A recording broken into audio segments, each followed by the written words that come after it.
लक्ष्मण मी सगळं उभं करताना काय काय खस्ता खायला लागल्या त्याची कल्पना आहे का त्याला? सोन्याचा चमचा तोंडात घेऊन जन्माला आलाय. वेळोवेळी कान पकडून याला समजून सांगितलं असतं ना तर बरं झालं असतं, पण नाही, आपण सगळे त्याचे लाड करत राहिलो. भाऊ तो शिकतोय हळूहळू. काका अरे मान्य आहे तो हळूहळू शिकतोय, पण भाऊंसारखं जमायला नको का त्याला? आता समाजात भाऊंना किती मान आहे. एक जबाबदार आणि सक्सेसफुल बिझनेसमॅन आहेत ते. आणि आशू तुला हे सगळं कळायला हवं. हो म्हणजे मी भाऊंच्या खूप काही गोष्टी शिकण्याचा प्रयत्न करतोय. आणि मी जर भाऊंचा मुलगा असतो तर मी नक्कीच त्यांच्या मागे सावलीसारखा उभा राहिलो असतो. ठीक आहे भाऊ, तुम्ही म्हणताय तर खरंच माझं काहीतरी चुकत असेल. मी करतो इम्प्रूव्हमेंट्स माझ्या आयुष्यात. I'll work on myself. आई येतो. अरे नाश्ता करून आशू खाऊन जा. आशू आशू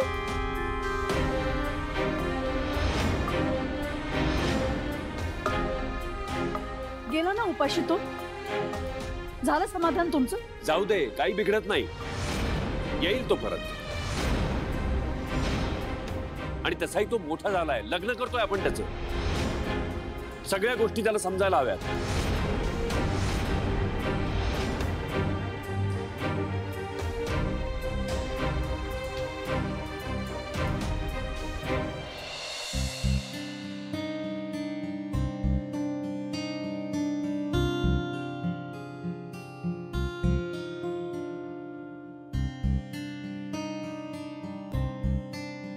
काय झालं? असं अपसेट का दिसतोयस? अपसेट नाही आहे आशू, आपलं लग्न जरी झालेलं नसलं तरी मी तुला चांगलंच ओळखते. काय झालंय सांग मला. मला ना करिअरचं टेन्शन आलं. हसायला काय झालं यार? अरे आशू, करिअर कसलं? तुमची स्वतःचीच कंपनी आहे ना. दिव्या तेवढं सोपं नाहीये ते. आता भाऊंनी इतक्या कष्टाने कंपनी उभी केली आहे. त्यांचा असा विचार आहे की ते मला हँडओव्हर करतील. त्यांनी मला कंपनी हँडओव्हर केल्यानंतर त्यांनी जे कमवून ठेवलंय, त्यांना जितकं रिस्पेक्ट आहे समाजात, त्यांनी जे जे काम केलंय त्याच्या पावलावर पाऊल मी ठेवू शकेन का नाही हे मला माहित नाहीये. आणि जरी मी हे करू शकलो तरी कसं करू शकेन? भाऊंना माझ्याकडनं अपेक्षा आहेत भरपूर. माझ्या घरच्यांना सुद्धा माझ्याकडनं खूप अपेक्षा. मला थोडं टेन्शन आलंय. आणि मला असंही वाटतंय की समजा मी हे सगळं नाही करू शकलो तर पुढे काय?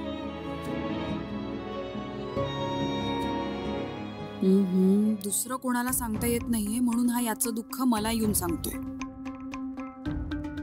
मी काय हे सगळं ऐकायला आले का इथे? दिव्या, कसला विचार करतेस? ऐश्वर्या, तुमची एवढी प्रॉपर्टी आहे ना, मग शेवटी ती तुलाच सांभाळायची आहे. तू वारस आहे या सगळ्या प्रॉपर्टीचा, मग अशी कारणं देऊन कसं चालेल? नाही, तुझं म्हणणं बरोबर आहे, बट द थिंग इज की खरं सांगू का, मला या सगळ्यात इंटरेस्ट नाहीये. म्हणजे घर सोडावं, स्वतःच्या पायावर उभं राहावं, स्वतः काहीतरी करून दाखवावं असं मला वाटतं.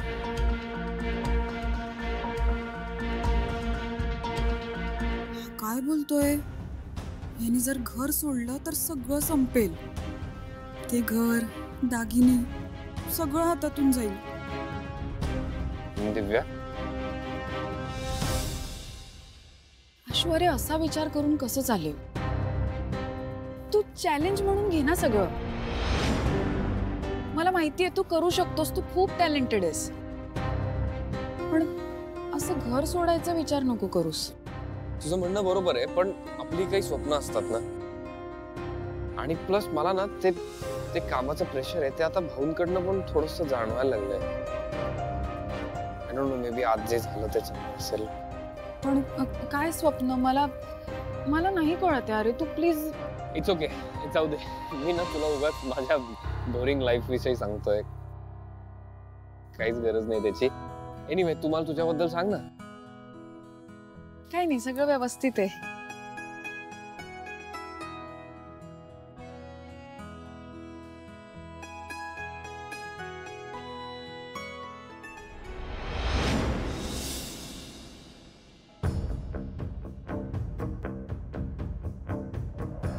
याला प्रत्येक गोष्टीची जाणीव झाली पाहिजे. याला आतापर्यंत सगळ्या गोष्टी हातात मिळत आल्या, त्यामुळे याला कशाची किंमतच राहिलेली नाहीये. याला कष्टच करायला नकोय. काय रे लक्ष्मण, आपण ही कंपनी उभी करत असताना काय खस्ता खाल्ल्यात हे याला माहिती आहे का? सोन्याचा चमचा तोंडात घेऊन जन्माला आलाय हा.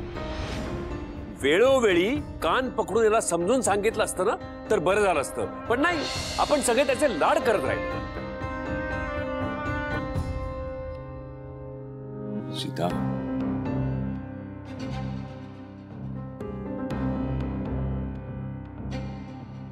सीता, तू अजून नाराज आहेस का? हो, ज्या प्रकारे तुम्ही आशुशी आज बोललात ना, मला नाही पटलेलं. सीता, तू मला एकदा समजून घेण्याचा प्रयत्न कर. 2-3 वर्ष झाली तू आता ग्रॅज्युएट हो, पण अजूनही तो त्या कामाकडे सिरियसली लक्ष देत नाहीये. अगं, एवढ्यात त्याचं लग्न होईल, तेव्हाही जर तो असाच वागला तर काय करणार होत आपण? त्याला प्रेमानं आजवर किती वेळा समजावून सांगितलंय, बघितलंयस तू? पण म्हणून काय एवढं चिडायचं? सीता, टाकीचे घाव सोसल्याशिवाय देव पण येत नाही. त्याला हे सगळं समजायला हवं. बाकीचं जाऊ दे, त्यांना आता जबाबदारी घ्यायला नको. आणि हे सगळं उभं केलंय कुणासाठी? त्याच्यासाठीच ना. मग त्याला कळायला नको. आणि हे सगळं त्यांनी समजून घेतलंच पाहिजे. आणि यावेळी तू मला माफ कर. यावेळी म्हणजे? यावेळी मी त्याच्याशी अत्यंत कठोर वागणार आहे. अजिबात त्याला सूट देणार नाही. अहो, पण पोर न खाता गेला म्हणजे काळजात चर्र झालं. सीता, काळजी करू नकोस. मी मांजाला फोन केला होता. मांजा त्याला जेवायला घालेल आणि घरी घेऊन येईल. मांजा नेहमी त्याच्या सोबत असतो, अगदी सख्या भावासारखा. काळजी करू नकोस. ठीक आहे, तुम्ही म्हणताय तर होईल सगळं, पण असं वागू नका परत त्याच्याशी. खरंच सांगते. नाही वागणार. पण हे बघ, यावेळी तू नक्की सुधारेल. आशू तसा समजूतदार मुलगा आहे. त्यानं जरा शांतपणे विचार केला तर त्याला माझा मुद्दा कळेल. चल बरं, सगळे तुझ्यासाठी थांबलेत. चल. मला भूक नाही. आशूने सुद्धा खाल्लं असेल की नाही कोणास ठाऊक. मांजा त्याच्या बरोबर आहे. चल चल चल चल.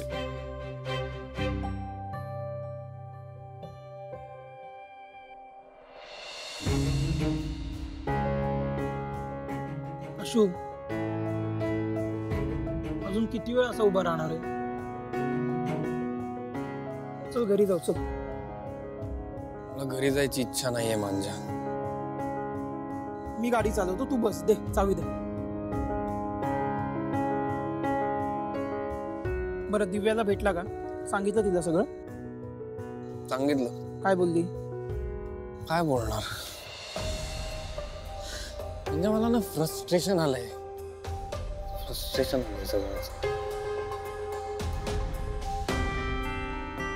एवढं कसलं फ्रस्ट्रेशन आलंय तुला? भाऊंच्या ना खूप अपेक्षा आहेत माझ्याकडे, आणि त्या पूर्ण करू शकीन का मी हे मला माहित नाही. आणि माझ्या काय अपेक्षा आहेत हे कोणाला ऐकूनही घ्यायचं नाही. आशू आशू ऐक, तू खूप टेन्शन घेतो. तू फक्त काम कर ना आणि तुझ्या पद्धतीने कर. काही इश्यू नाहीये. लोडचा प्रश्न नाहीये रे. अरे, माझी काही स्वप्न आहेत.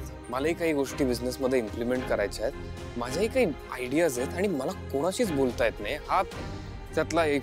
आशू ऐक ना, तू खरंच जास्त विचार करतो.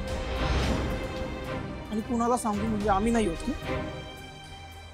अशी सगळ्यात महत्वाची गोष्ट काय माहितीये की आपल्या आयुष्यात ही अशी फॅमिली फार नशिबाने मिळते. अशी फॅमिली. आणि भाऊ चिडले तर काका समजावेन ना त्यांना. तू का लोड घेतोय? राहून राहून ना मला भाऊंचा चेहरा येतोय डोळ्यासमोर. जे काही चिडलेत सगळ्यांसमोर माझ्यावरती. असू एक विचारू का? तुला चिडलेले भाऊ दिसत आहेत, पण कायम तुझी काळजी घेणारे भाऊ नाही दिसत का? आणि आता हे मी तुला सांगायला हवं का? भाऊ कायम आपल्या चांगल्याचाच विचार करतात. आता हेच घे की मी कोण कुठला, पण देसाई कुटुंबाच्या घराचं दार कायम माझ्यासाठी उघडं असतं. एक दिवस जरी मी दिसलो नाही ना तरी भाऊ लगेच कॉल करतात. भाऊ काय सीताई काका काकू सगळेच आपले मानतात. पप्पांना जाऊन आता 20 वर्ष झाली. गेले 20 वर्ष भाऊ आमच्या कुटुंबाचा सांभाळ करतायत. फक्त सांभाळ नाही करत तर आपलं मानतायत. हो की नाही? हे जाऊ दे ना मांजा, उगाच कशाला इमोशनल होतं. इमोशनल नाही रे ते. पप्पांची आठवण आली की होतं कधी कधी असं.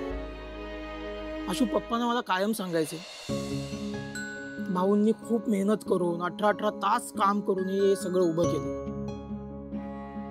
मला नाही वाटत भाऊ तुला कशासाठी तरी थांबवते.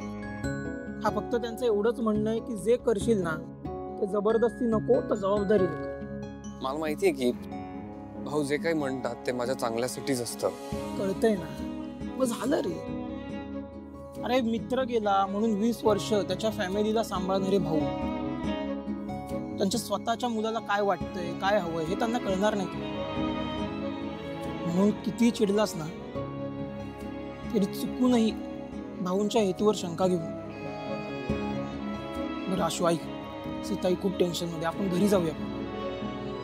हवं तर बाहेर जाऊ आणि मग खाऊ. ऐक ऐक चायनीज खाऊया, तुझा मूड चांगला होईल. बरोबर म्हणतोस तू. एक आता भीती वाटते म्हणून उडी मारत नाही, पण एकदा उडी मारली की सगळं होईल सॉर्ट. मी भीतीपोटी उडीच घेत नाही ना. परफेक्ट. हा, आणि आता या क्षणी चायनीज खाल्लं की लगेच सॉर्ट होईल. चल आपण निघू. सर हा, मला एका गोष्टीचं नवल वाटतं यार. मी या सगळ्या गोष्टी दिव्या बरोबर शेअर केल्या, पण तिला समजलंच नाही काही. एक कदाचित तिला लक्षात आलं नसेल तुला काय म्हणायचं. कदाचित. एक आशू ऐक, आता तुमचं नातं सुरू झालं, थोडा वेळ दे. मला खात्री आहे की एक दिवस येईल की तू न सांगता दिव्याला कळेल तुला काय म्हणायचं. कन्फर्म ऐक ना आशू. पण आत्ता आपण चायनीज नाही खाल्लं ना तर मला तुझा राग येईल. चल चल निघू. चल चल. चावी मी चाल.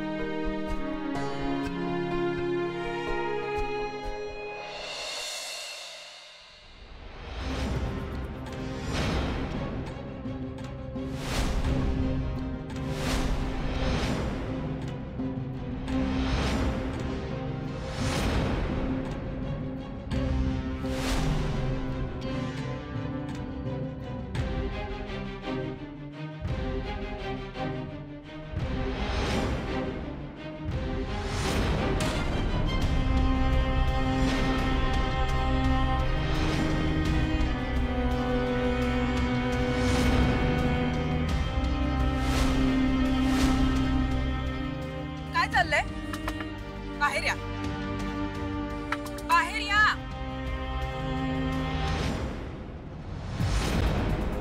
हॅलो चंदन, तू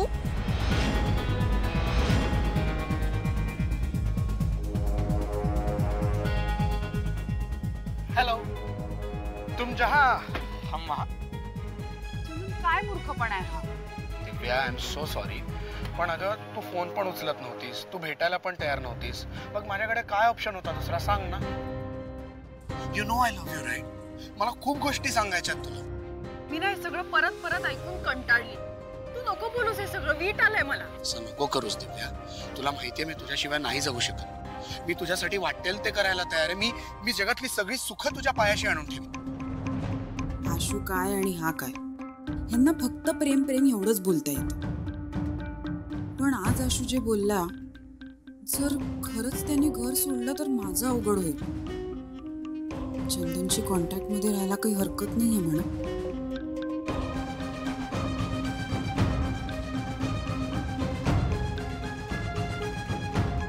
ठीक आहे, पण इथे नाही, मला एसीत बसायचंय, भूक खूप लागली. अगं एवढंच ना. डोंट वरी, तू म्हणशील तिथे जाऊ, तू म्हणशील ते खाऊ. ओके चल.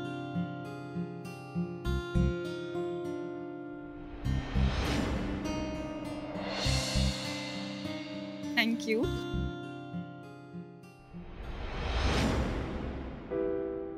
Excuse me. जी मॅम. One orange juice. जी मॅम. तुला काय हवंय? Nothing, just water. Okay ma'am. Sir. So काय बोलायचं होतं तुला? हे बघ दिव्या, तुझं चिडणं, तुझा रागराग करणं हे साहजिकच आहे, त्याबद्दल माझं काहीच म्हणणं नाही.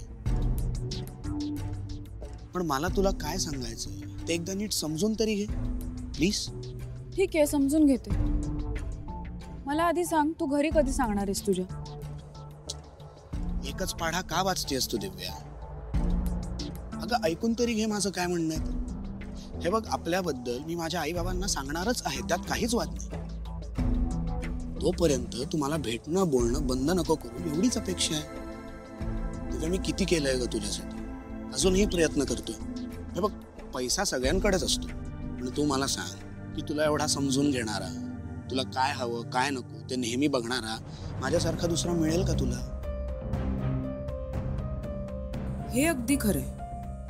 आशूला एवढ्या दिवसात कधीच कळलं नाही मला काय हवंय, मी काय विचार करते. ह्याला सांगावंही लागत नाही. हे बघ, तू असं काही बोललास की मला पुढे काय बोलायचं कळतच नाही.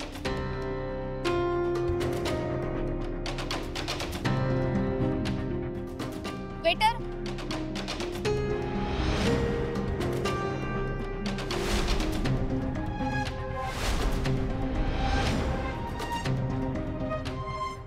दिव्या मुलगी इथे काय करते? तरी मला वाटतच होतं या मुलीमध्ये नक्कीच काहीतरी गडबड आहे. पण हा मुलगा काय याच्यासोबत? नीट चेहरा सुद्धा दिसत नाही. एक मिनिट.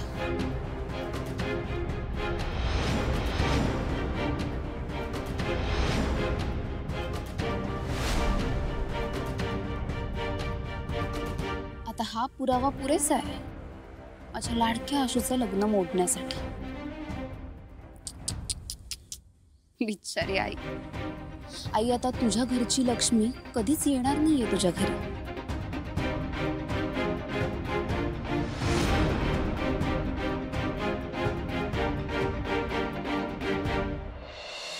दादा, वहिनीने आपल्याला थांबायला कशाला लावलंय? तुला ते मलाही माहिती नाही, ती आल्यानंतरच कळेल. सुहास, एक मिनिट. अरे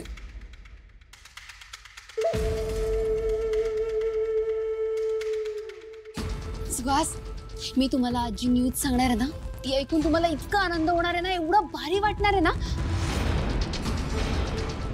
काय असे बघताय काय माझ्याकडे? अरे, आपला सगळ्यात मोठा प्रॉब्लेम सॉल्व्ह होणार आहे आज. भाऊनी लग्न मोडलं? भाऊ करणार आहेत हे? आपल्यालाच करायला लागणार आहे ना. अगं मग नक्की काय झालंय? अरे तेच तर सांगते ना. मी आज दिव्याला एका मुलाबरोबर बघितलं कॅफेमध्ये. काय? आणि ती ज्या प्रकारे त्या मुलाशी बोलत होती ना, त्यावरून तो मुलगा फक्त तिचा मित्र आहे असं काही वाटत नाहीये मला.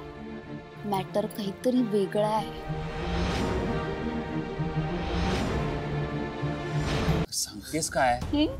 अगं मग चल ना, आपण भाऊंकडे जाऊ, त्यांना हे सगळं सांगू, मग ते लग्न मोडले. हे असं जाऊन सांगितलंस ना तर पहिली गोष्ट ते आपल्यावर विश्वास ठेवणार नाहीये. आणि दुसरी गोष्ट म्हणजे ती दिव्या जितकी मूर्ख वाटते ना तेवढी नाहीये ती. हुशार आहे खूप. आणि कधी तो प्लॅन आपल्यावर फिरवून आपल्यालाच फसवेल ना तुला कळणार पण नाही. त्यामुळे जरा सुहास तू. प्रिया, किटू डार्लिंग बोलते अगदी बरोबर आहे. ते दिव्याचं बिंग फोडण्यासाठी आपल्याला काहीतरी वेगळा मार्ग शोधायला लागणार आहे. सुहास, अरे मी मार्ग ऑलरेडी शोधलाय. काय? त्या मुलाचा फोटो मी काढलाय. फक्त तो मुलगा कोण आहे, कुठे राहतो, काय करतो हे तुला शोधून काढावं लागेल. आणि ते शोधून झाल्यानंतर त्या मुलाला आपण आपल्या बाजूने फिरवून घेऊ. वा किटू डार्लिंग, तू एकदम हुशार निघालीस. म्हणजे आता फायनली हे लग्न मोडणार. Yes of course. हो, फक्त एक गोष्ट लक्षात ठेवायची, या प्लॅन बद्दल कुणाला काहीच खबर लागता कामा नाही.